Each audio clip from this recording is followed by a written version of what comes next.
Hey YouTube, what is up? I'm still here, 3 days strong. Today, I am bringing to you the video I was going to post in May. In May, I was like, oh, you know what I'll do? I'm gonna read all of Star Wars. There's like over 200 novelizations. I have a link, it's in the description, for a spreadsheet that I made with every single Star Wars novel.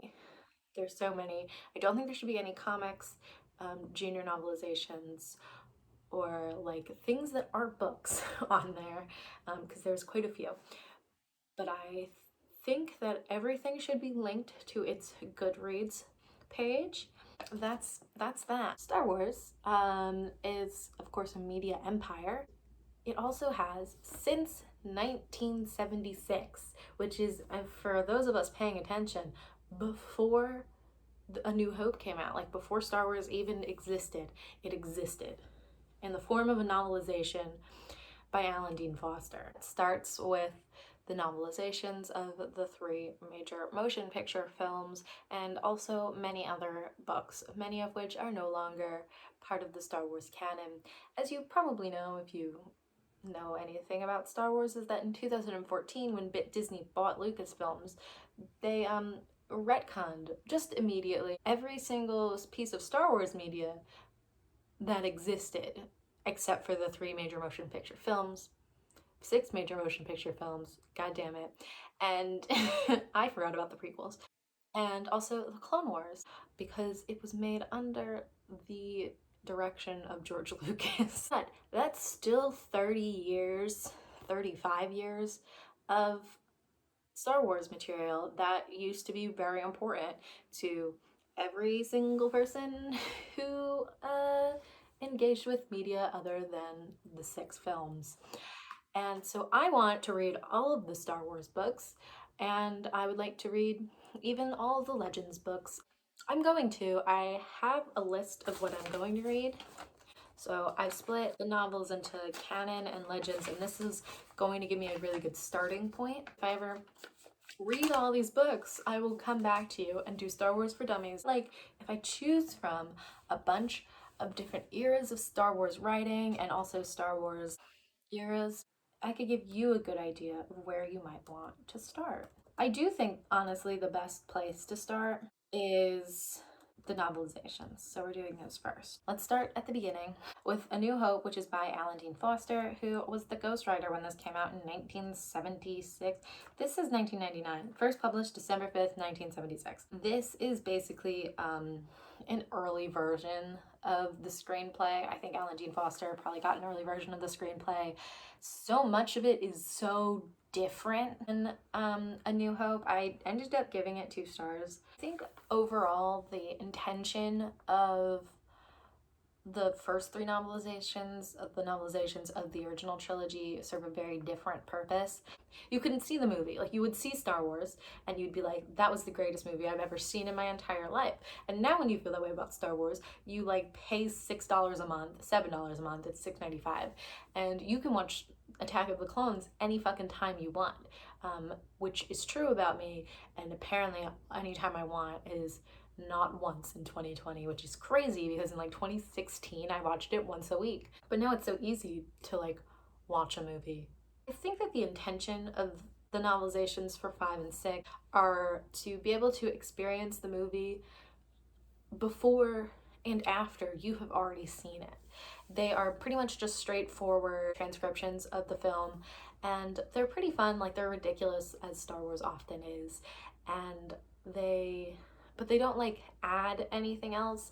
I would say that I think my favorite one is Return of the Jedi, which is of course by James Caan, and Empire Strikes Back is by Donald F. Glutt. I do think that Return of the Jedi is the best one. I think the reason that I felt that Return of the Jedi was the best is because of how, in spite of the way that it's more or less just like a transcription of the movie, it does give Han a little bit more of a character arc. It goes a little bit more in depth about Han's thoughts and feelings. Somehow I think what's more important is I talk about the sequel trilogy now, because I gave them all 3 stars. I gave The Last Jedi and The Force Awakens both 3 stars, and I don't think that they're bad novelizations. I think that this is more about how I don't enjoy the movies that they are based on. And I think it had all of the same problems that the movies have, honestly. They felt as shallow as the movies did to me, but I think that if you really enjoy the sequel trilogy, you will like these novelizations. The Rise of Skywalker by Ray Carson. I give it 4 stars. This was surprisingly really good. The novelization gave it the kind of context and weight that a lot of the scenes that kind of just get glossed over, and I think that it tied together all of the moments in the Rise of Skywalker that could have been really cool that kind of just sort of fell flat to me in theaters. Yeah, I think that the sequel trilogy, like, I think the original trilogy novels are good for like historical Star Wars purposes, and good if you were alive during the 80s and you needed to be able to see Empire Strikes Back again, but it just went out of theaters, so you have to wait until it comes on TV. Like, I think that's the purpose of the first 3 Star Wars novelizations, and it's not worth like a casual fan to read them.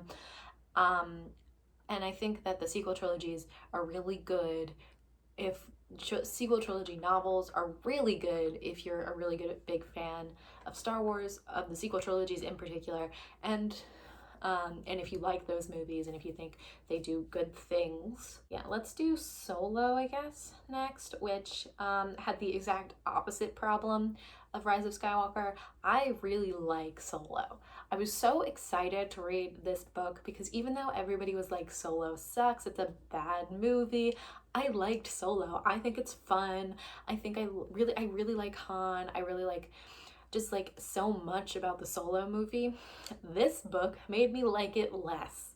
I just think that Solo is like a good, I've said this like 1,000 times, but I just think Solo, the movie, is a really good, like, basic Star Wars movie, and I don't really think we need to be like subverting expectations when it comes to Star Wars. People have liked the same things in Star Wars for 40 years. And Solo is just like that. And Han Solo is a good guy, and I love the movie. Like, I just think it's fun. And I think it's like just cool. I think Kira's a really strong character, and I think that Kira was the strongest part of this novelization, but overall I just feel like very lukewarm about it. And I think that the problem is that this book kind of highlighted all of the Easter eggs in a way that made me like feel how much of this movie, like the whole plot and the whole story, relied on those Easter eggs, which made me like the movie less. How did I have the exact opposite reaction to this book that I did to The Rise of Skywalker? Let's do Rogue One, which is by Alexander Freed. Rogue One is the first Star Wars novel I've ever given 5 stars. I actually think like the book just outperforms the movie in almost every way. It is like a genuinely really touching novel, and I think it gives the kind of emotional weight of the situation in Rogue One. You know, 5 stars for Rogue One, but these are definitely books that are to supplement your understanding of the movie, and I think that Rogue One is one that I think is a good read, although you can definitely, like, it's neither of them are necessary for understanding the movie, because that is, of course, a an issue that people have with Star Wars, is that it feels like you have to consume all of Star Wars in order to understand it even a little bit, but you can definitely understand both of these movies without reading the book. About the Clone Wars by Karen Traviss, which is the Clone Wars novelization of the Clone Wars movie.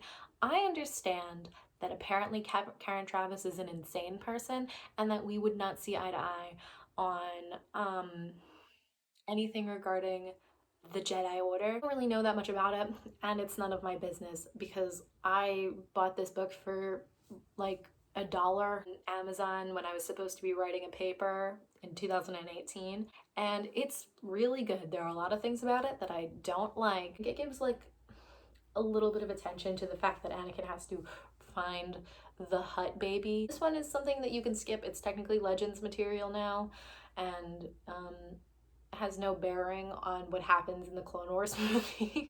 Moving on to the other 3 novelizations. One that I read most recently was actually The Phantom Menace. I talked about it in a wrap-up at some point, and I talked about the Attack of the Clones novelization also. And these are both just fun. I feel about them the way that I feel about the sequel trilogy novelizations, except that I think they're objectively worse. The prose is less strong, and I think that they do less. I just think that both of them are okay, and I really, really didn't like the prose in Attack of the Clones. Finally, we've come to Revenge of the Sith, which is a novel by Matthew Stover. The very first Star Wars novel I read. This book is insane. The prose is a little bit over the top. Revenge of the Sith is heavy. George Lucas did line edits of this book.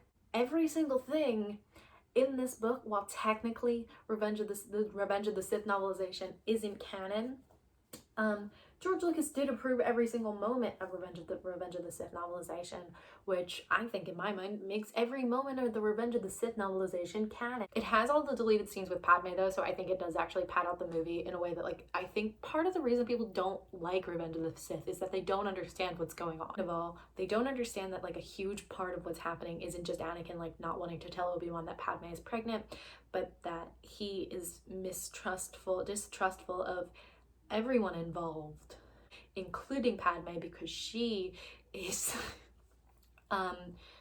starting to suspect Palpatine. I think that all of these problems are solved with the scenes that got deleted from the movie, because otherwise it would be a 4-hour movie, and it makes it really genuinely very good. Actually, this is my recommendation. Are you somebody who would like to start reading Star Wars novels? You should read Matthew Stover's Revenge of the Sith.